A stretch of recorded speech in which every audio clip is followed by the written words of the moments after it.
আসসালামু আলাইকুম। আশা করি সবাই ভালো আছেন। যারা নতুন ছাগলের খামার করতে চাচ্ছেন তাদেরকে বলবো, আগেও বলেছি এখনও বলবো, আপনারা আগে ছাগল নির্বাচন করবেন, কোন ছাগল দিয়ে খামার শুরু করবেন।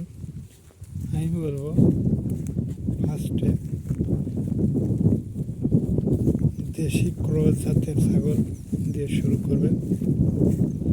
এদের বাজারেও চাহিদা আছে, আর এরা আমাদের আবহাওয়ার সাথেও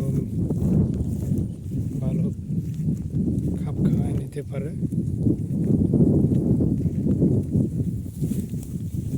আমি বলবো যারা নতুন খামার করবেন তারা যেন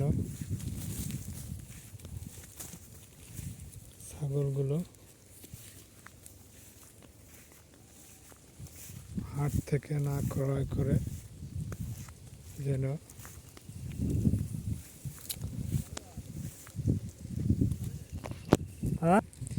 এরা আমাদের আবহাওয়ার সাথে খাপ খাওয়ায় নিতে পারে। বৃষ্টি হোক, ঝড় হোক, সব জায়গায় এরা ফিট। আমি বলবো যারা নতুন খামার করবেন তারা যেন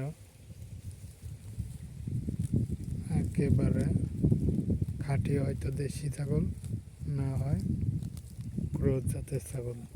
এগুলো আমাদের দেশের সাথে খাপ খাওয়ায় নিতে পারে, এদের রোগ বেলায় কম হয়। তাই আমি বলবো নতুন যারা খামারে, আপনারা বড় ছাগল দিয়ে আগে শুরু করবেন না, আগে দেশি ছাগল বা ক্রস জাতের ছাগল দিয়ে শুরু করবেন। যদি আমার ভিডিওটি ভালো লাগে সাবস্ক্রাইব, শেয়ার, ফলো, লাইক করে দেবেন।